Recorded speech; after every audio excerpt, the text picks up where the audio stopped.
ចាយើងដឹងហើយសប្តាហ៍ប្រទេសយើងកំពុងមានសង្គ្រាមជាមួយប្រទេស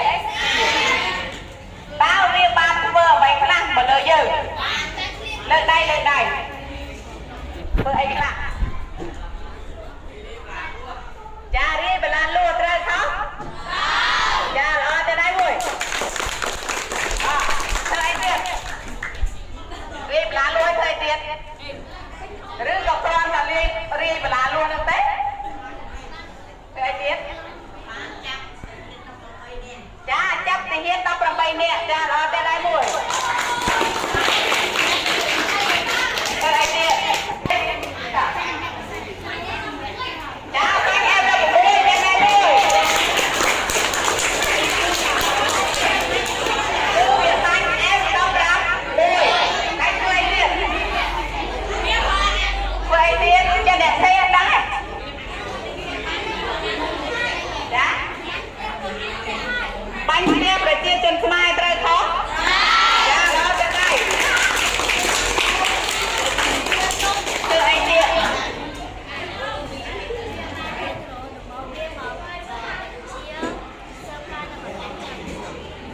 ត្រូវខុសបញ្ជាប្រមមកទៅការប្រទេសកម្ពុជា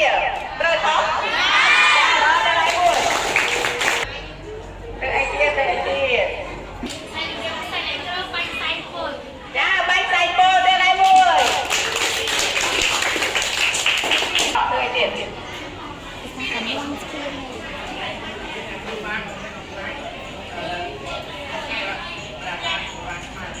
ចាបំផ្លិចរក្សាបុរាណខ្មែរទៅដៃមួយចាឥឡូវបាទគឺវាបានធ្វើអំពើយ៉ាងសាហាវខុសខើប្រៃផ្សៃចំពោះប្រទេសកម្ពុជាហើយនិងប្រជាជនកម្ពុជាតើយើងទាំងអស់នេះខំអត់ជឿចាប់អត់បើយើងខំបើយើងជឿចាប់តើយើងត្រូវធ្វើដូចម្តេចលើកដៃត្រូវខំរៀនត្រូវខុសចាល្អទៅដៃមួយធ្វើអីទៀតខំរៀនហើយធ្វើអីទៀតចាឈប់ប្រើរបស់សៀមឬក៏ពហិការផលិតផលសៀមចាទៅដៃមួយ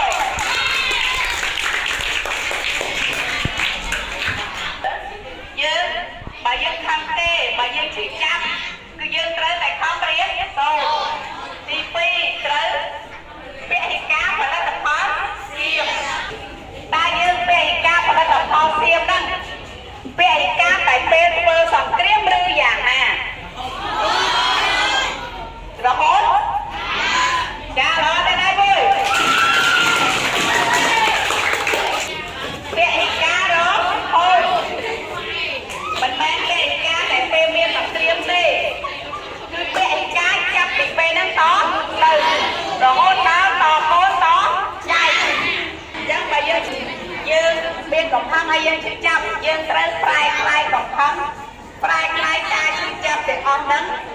ឲ្យទៅជាការខិតខំរៀនសូត្រពហិការផលិតផលសៀម